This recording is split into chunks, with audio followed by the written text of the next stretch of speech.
On the news tonight, federal government harps on the need for every eligible Nigerian child to receive ongoing integrated measles rubella vaccination to protect them from preventable killer diseases. Attention to barriers limiting girl-child growth and potential was brought to fore as Nigeria marked International Day of the Girl Child. Delta State Executive Council approves key local documents for preparation of the 2026 appropriation bill. Abroad, Hamas recalls 7,000 fighters to reassert control over Gaza. Good evening and welcome to Delta Television News at 8. My name is Perpetua Iboba. You can follow our news online on Facebook at Delta Broadcasting Service Asaba and on YouTube at Delta Broadcasting Service Asaba or visit our website. Now the details. The federal government has called on parents, guardians, and caregivers to ensure that every eligible child receives the ongoing integrated measles rubella vaccination, describing it as a vital step in protecting Nigerian children from preventable killer diseases. The 10-day nationwide campaign currently underway in 11 states and the Federal Capital Territory, FCT, aimed to strengthen immunity against measles, rubella, and other vaccine-preventable diseases while integrating additional health interventions.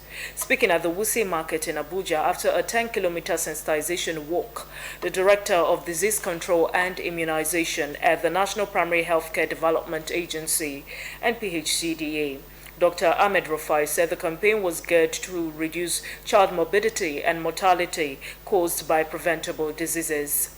He disclosed that the agency's target was to vaccinate about 106 million Nigerians within the 10-day exercise, stressing that immunization remains one of the most effective tools to prevent disease outbreaks. Speaking on behalf of civil society organizations, CSOs, the Chief Executive Officer of the Vaccine Network for Disease Control, VNDC, Chika Ofo, described the measles rubella integrated campaign as a bold and ambitious public health initiative, noting that over 100 million children are expected to be reached across the country. He emphasized that vaccines were safe, effective, and provided free by the government, urging parents to seize the opportunity. Also speaking, the coordinator of the World Health Organization WHO Field Office for Integrated Service Delivery in the FCT, Dr. Kumshida Yakubu Balami, said development partners are working with the NPHCDA to ensure that no eligible child was left out.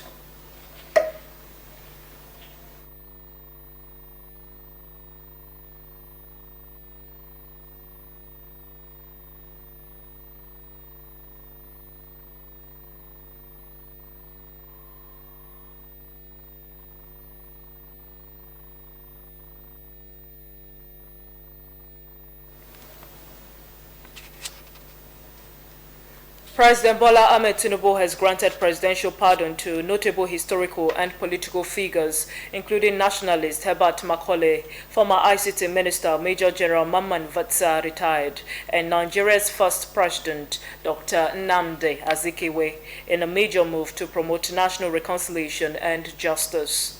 Herbert Macaulay, a key figure in Nigeria's independence struggle, was twice convicted by the colonial administration in Lagos, while Mamman Vatsa was executed in 1986 over a treason charge during the Babangida regime. Both have now received posthumous state pardons. The pardon include 4 former high-profile convicts, including ex-lawmaker Farouk Lawan, Anastasia Nwobia, Barrister Hussaini Umar, and Anyila Sha'adu Alanamu, who were cleared to reintegrate into society after showing what the government described as genuine remorse. In addition, Nweke Francis Chibweze, serving a life sentence for drug-related offenses, and Dr. Nwogo Peters, jailed for fraud, were also granted clemency. In a historic gesture, President Tinubu formally pardoned the Ogoni Nine, including environmental activists Ken Saro-Wiwa, and honored the Ogoni Four, Chief Albert Badi, Chief Edward Kobani, Chief Samuel Orage, and Theophilus Orage with national awards. Exercising his constitutional powers, the president approved clemency for 82 inmates, reduced the jail terms of 65 others, and commuted 7 death sentences to life imprisonment. This decision followed the recommendations of the Presidential Advisory Committee on the Prerogative of Mercy, chaired by the Minister of Justice and Attorney General of the Federation, Prince Lateef Fagbemi, and adopted by the National Council of State in Abuja. The committee reviewed cases based on age, health, duration served, good conduct, and evidence of rehabilitation. The Secretary to the Government of the Federation, Senator George Akume, who inaugurated the Advisory Committee in January 2025, said the move reflected the government's commitment to justice, reforms, and human rights. Nigeria has joined the rest of the world to mark the 30th International Day of the Girl Child with the theme, "The Girl I Am, the Change I Lead, Girls on the Front Line of Crisis." The event celebrated the resilience and achievement of girls while drawing attention to barriers limiting their growth and potential. Despite notable progress in education and reduced early marriage, many girls still face challenges such as poor access to quality education, child marriage, and gender-based violence, especially in rural and northern communities. Stakeholders called for stronger enforcement of protective laws, better access to education and healthcare, and more leadership opportunities for girls to enable them shape decisions that affect their lives.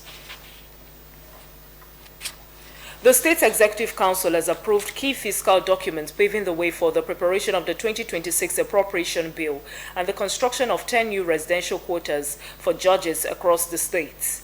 The Commissioner for Economic Planning, Mr. Sonny Ekadain, disclosed this while briefing journalists after the ESCO meeting presided over by the State Deputy Governor, Samande Onyeme, in Asaba.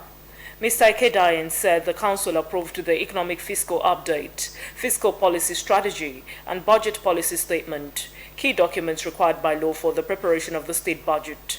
He added that the assumptions for the 2026 fiscal year align with national parameters agreed upon by the Nigeria Governors Forum. The Economic Planning Commissioner listed the key assumptions as oil production at 1.7 million barrels per day, an exchange rate of 1,500 naira to $1, GDP growth rate of 3.4%, and an inflation rate of 23%, noting that these figures will guide the design of the 2026 budget. Also speaking, the Commissioner for Housing, Honorable Godnose Angele, said ESCO approved the construction of 10 new judges' quarters in Asaba, Warri, and Osubi to enhance the welfare of the judiciary. He said the project, comprising 4-bedroom duplexes for 10 judges, was part of Governor Sheriff Oborewori's effort to provide a conducive and secure environment for judicial officers.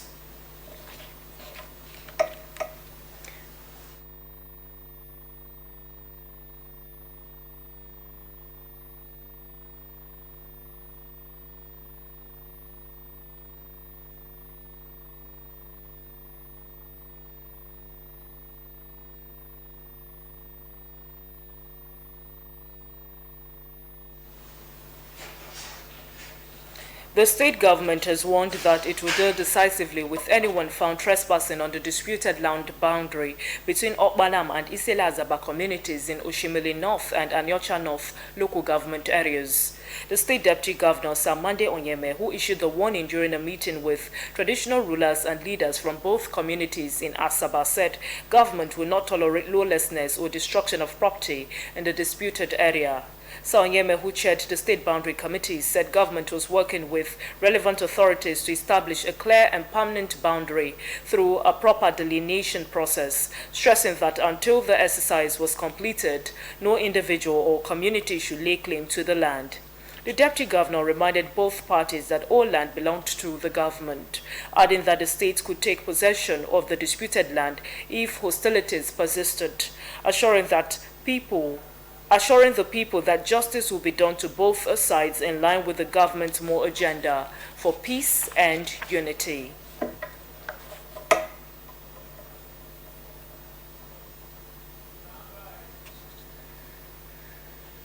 The The state has resolved to engage with the United States Congress to address and counter what it described as misleading narratives portraying the country's security challenges as a Christian genocide.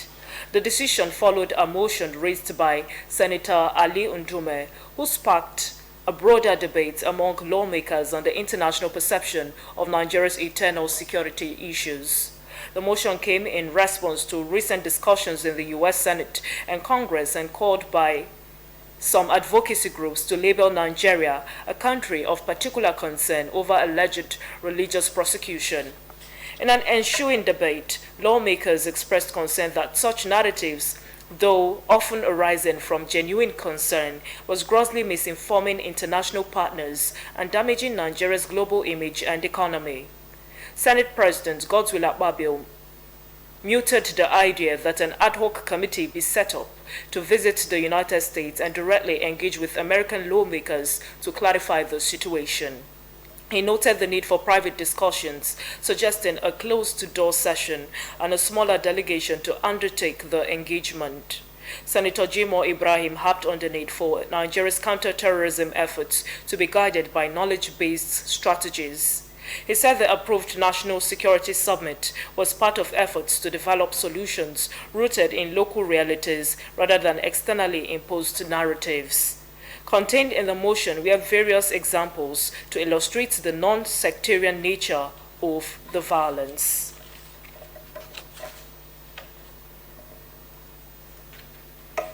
The House of Representatives has taken steps to regulate private intelligence and investigation services across Nigeria to boost national security and uphold professional standards.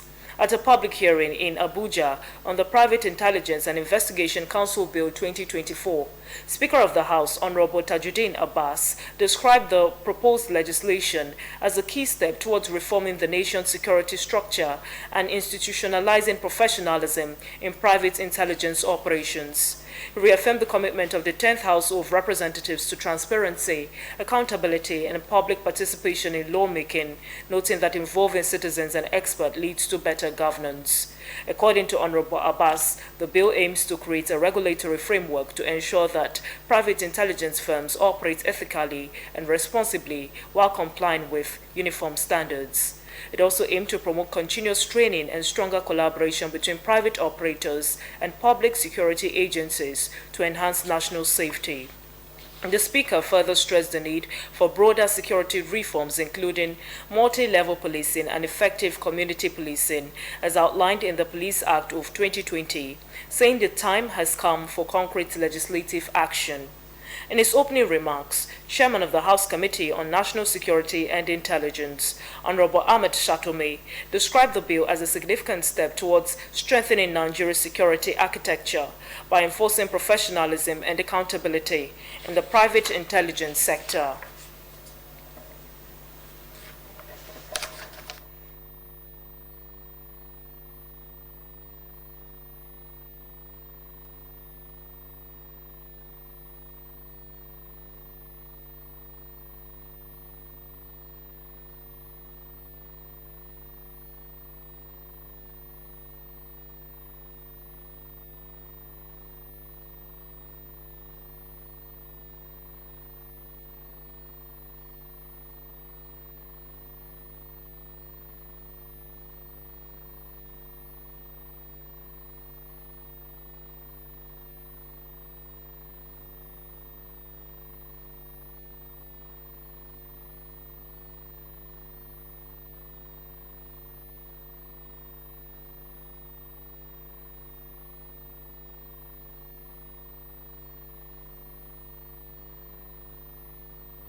Meanwhile, the Nigerian House of Representatives has resorted to probe money spent on rehabilitation of the country's refineries.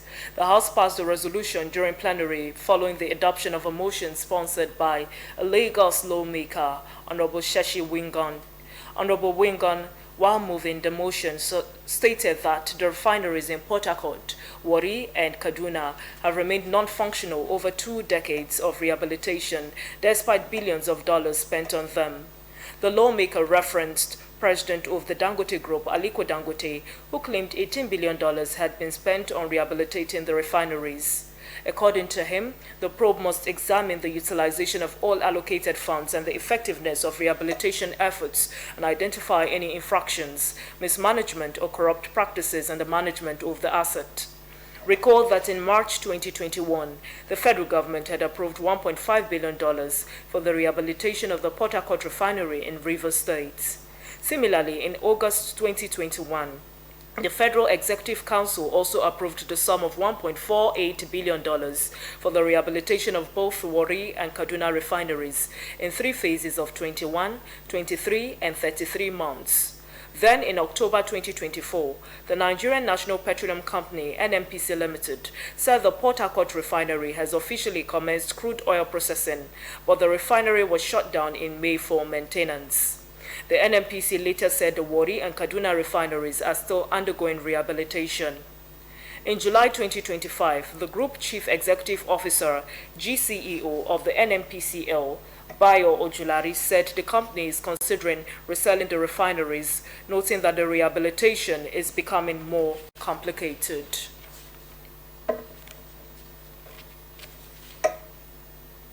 Former Minister of Mines and Steel Development, Dr. Uche Oga, has urged Nigeria to maximize its oil and gas resources before the global energy transition reduces their value.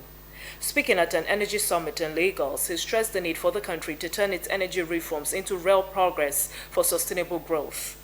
Oga, president of Masters Energy Group, described oil and gas as Nigeria's economic backbone, however warned that policy inconsistency, insecurity, and poor investment threaten the sector. He called for strict enforcement of the Petroleum Industry Act and stronger financing to ensure stability, urging greater focus on the gas as a bridge fuel and faster investment in renewable energy. Dr. Oga noted that coordinated reforms and collaboration between government and industry are key to transforming Nigeria's energy future. The president of the Nigerian Labour Congress, NLC, Comrade Joe Ajaero, has called for a tax on the profits of technology giants and automated industries to fund training and upskilling programs for workers likely to be displaced by artificial intelligence. Ajaero made the call at the 2025 conference of the Labour Writers Association of Nigeria, held at the Golden Tulip, Ibadan, with the theme, "The Future of Work in the Era of Artificial Intelligence." He noted that while artificial intelligence was often promoted as a sign of progress, being used to exploit workers, erode rights, and deepen inequality. The NLC president described the rise of AI as the modern face of the class struggle, saying it risks pushing workers into greater job insecurity as companies prioritize profit over people. He accused corporations of using AI to de-skill jobs, casualize labor, and weaken the collective power of the working class. He urged unions and policymakers to demand protective laws and ensure that all benefited, adding that the labor movement must socialize the benefits and roboticize the burdens, creating a fairer society where technology served workers rather than exploited them.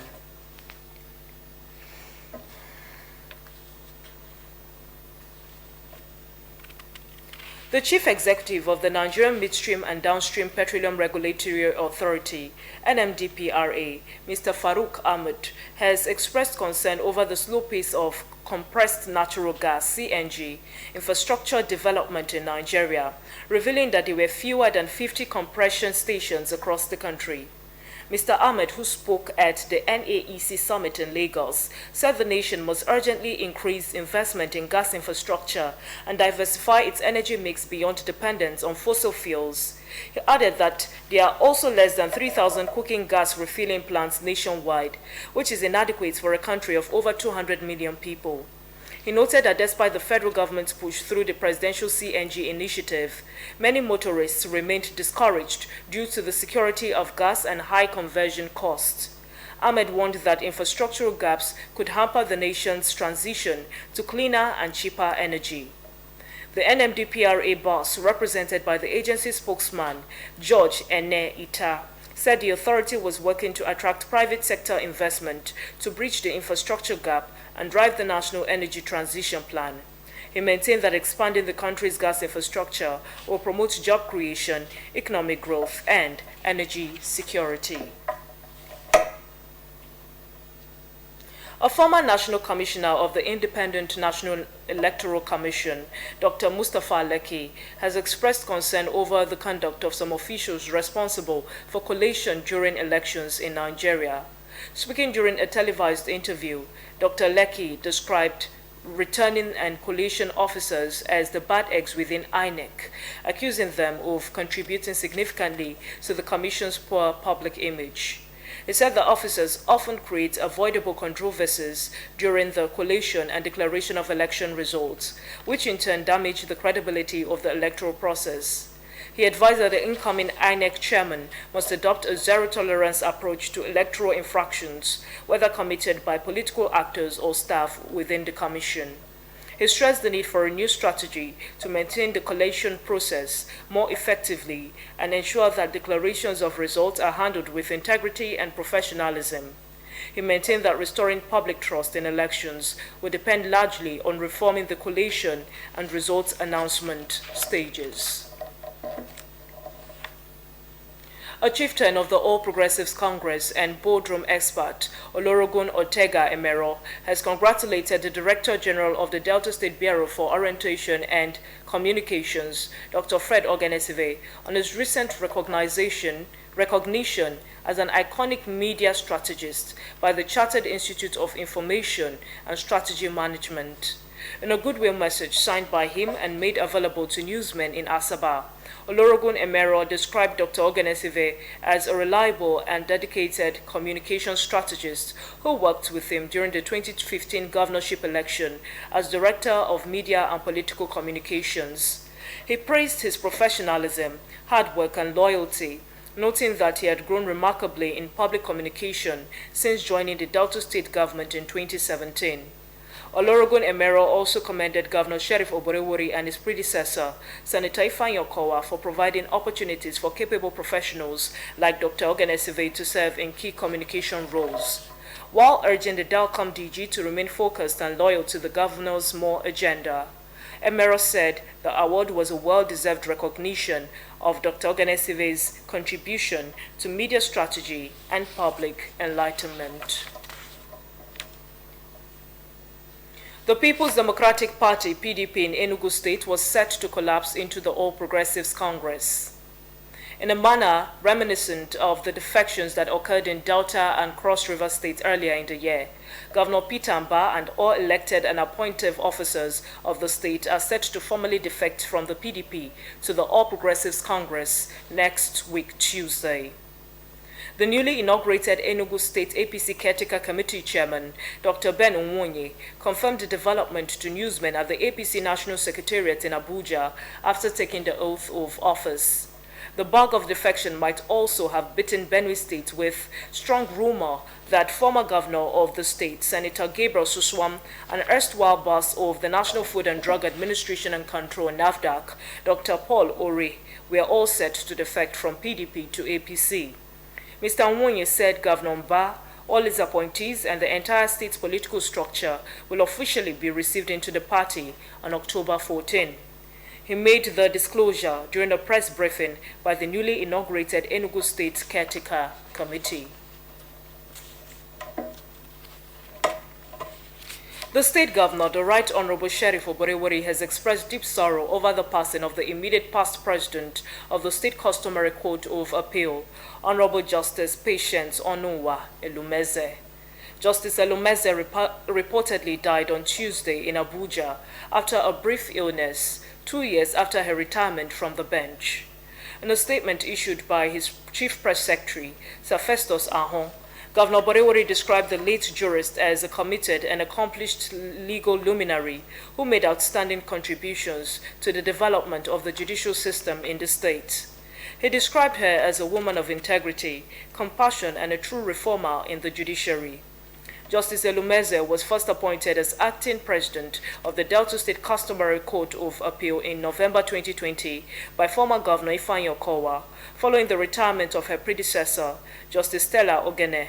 She was officially sworn in as the substantive president in June 2021 and retired from service in April 2023. Governor Oborewori extended his condolences to the Elumeze family, the judiciary, and the people of the state, praying for the repose of her soul and strength for those she left behind. In a related development, Governor Sheriff Oborewori has mourned the passing of a renowned businessman, Chief Andrew Okocha, Chairman and Chief Executive Officer of AC Okocha Group of Companies, who died at the age of 78. In a statement by his Chief Press Secretary, it says the governor commiserated with the Okocha family and the people of Ogwashuku in Anyocha South local government area over the loss. The statement described the late Chief Okocha as a visionary industrialist and respected community leader whose entrepreneurial strides created jobs and contributed immensely to the economic growth.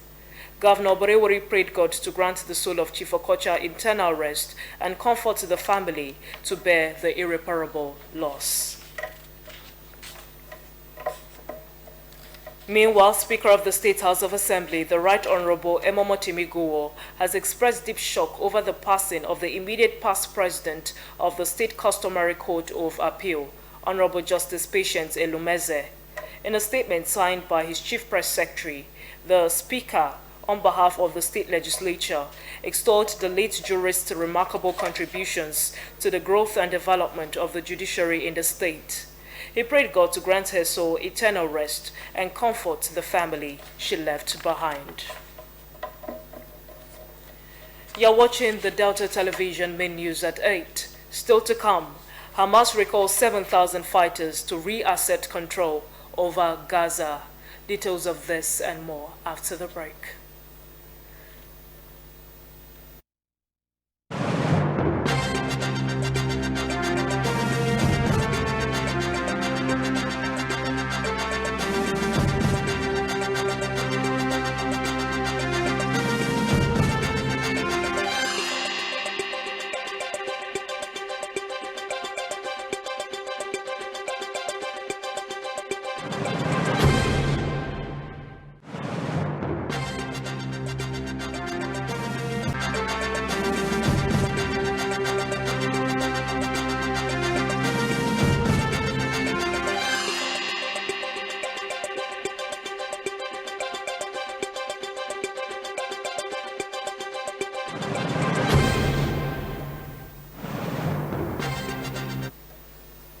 You're watching the Delta Television main news at 8.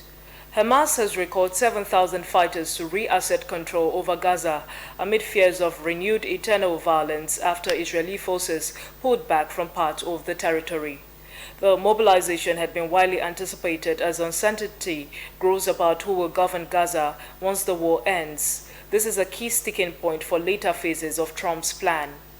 Elsewhere, Gaza's Hamas-run civil defense agency says it's digging through rubble to locate the bodies of missing Palestinians, of which 9,500 remain unaccounted for.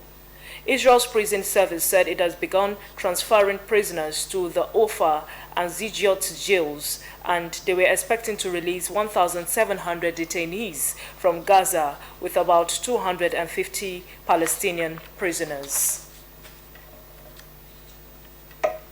Telecommunication firms in the country have recorded over 3,200 cases of equipment theft between January and August 2025, further worsening network disruptions and broadband expansion setbacks. The Nigerian Communications Commission, NCC, disclosed that operators also suffered thousands of fiber cuts and vandalism incidents within the period, severely affecting service quality nationwide. Essential equipment such as batteries, generators, and power cables were frequently stolen, forcing companies to spend heavily on repairs and replacement.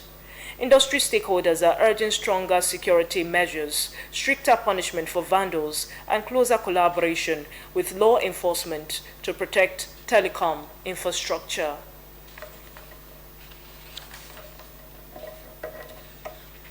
4 people have been killed and 12 others injured, 4 critically, after a mass shooting in the U.S. state of Mississippi. The city's mayor, John Lee, told newsmen that the shooting happened at around midnight on the main street in Leland, a small town of 120 miles northeast of the state capital, Jackson. 4 of the injured were airlifted to hospital. No suspects were in custody, but a police manhunt was underway. Leland was busier than usual yesterday, with the local high school scheduled to play football game to mark homecoming, an annual U.S. tradition, usually in autumn, where former students are welcomed back to celebrate school spirit and community. Our thoughts for the day. Let knowledge equip you, and let wisdom free you. With both, you will not only reach new horizons, but will see far beyond them.